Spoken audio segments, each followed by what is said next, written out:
Hey there, I'm theMeatly. I'm a game developer, I'm a gamer, and I'm a puppet. Holy cow, the release of Chapter 3 was amazing. You guys are unbelievable. The other big news? We reached over 200,000 subscribers on this channel. That's nuts. Thank you, everybody. In return, I promise I'll start doing a lot more videos and fun things coming up. Before I get into my list of Chapter 3 things that I want to talk about, here's some quick announcements. I worked like crazy to get an official Bendy Halloween mask in time for this year, but I just couldn't make it happen. But, as a fun solution, you can now go to our website, bendyandtheinkmachine.com, and download a printable mask pattern to wear this Halloween. So if you have no idea what you're going to be, here's something free just for you. For those playing Chapter 3 and felt that it was too fetchy, that's a word, right? Fetchy?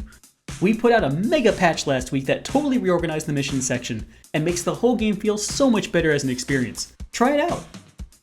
Finally, I just want to say I have received your thousands of emails asking for new shirts and things in our Bendy store.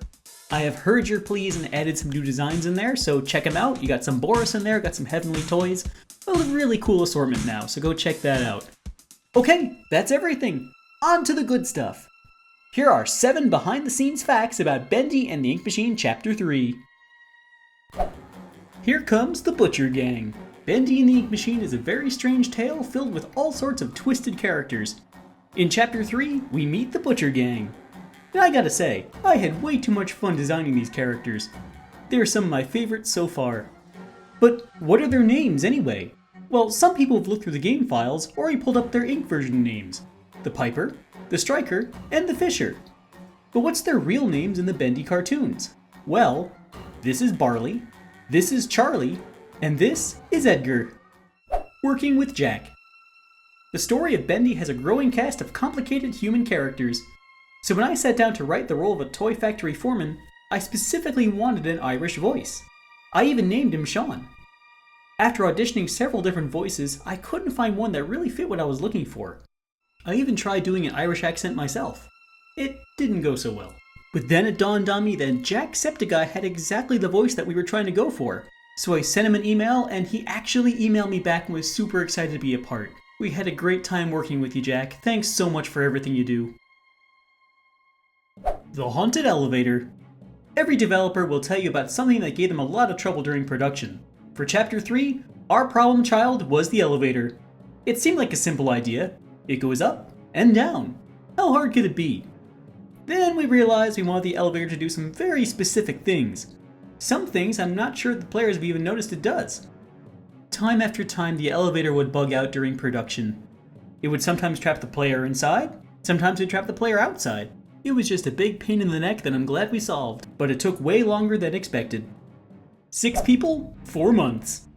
A lot of people think Bendy is made by a large company. Truth is, it's still 6 crazy people doing the best they can from their own homes. But what's even more crazy is what we added to Chapter 3 in just 4 months.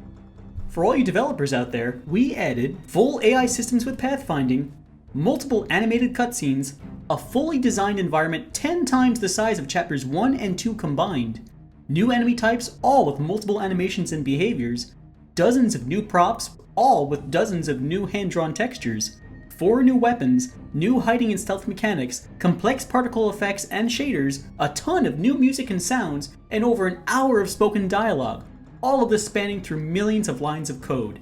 Not to mention updates to all previous chapters. All I can say is, yes, we are super tired. The Projectionist that almost wasn't. The Projectionist at the end of Chapter 3 is a lot of people's favorite addition to the world of Bendy, but he almost didn't make the game. With everything we had to do, we thought for sure we'd have to scrap something. The Projectionist was the first on the list to get rid of. We put off his creation for a long time before we excitedly added him back to the game. And I'm so glad we did, because he's just super fun to hide from. 3 scary minutes. Now here comes the real scary story of Chapter 3. Every developer's nightmare.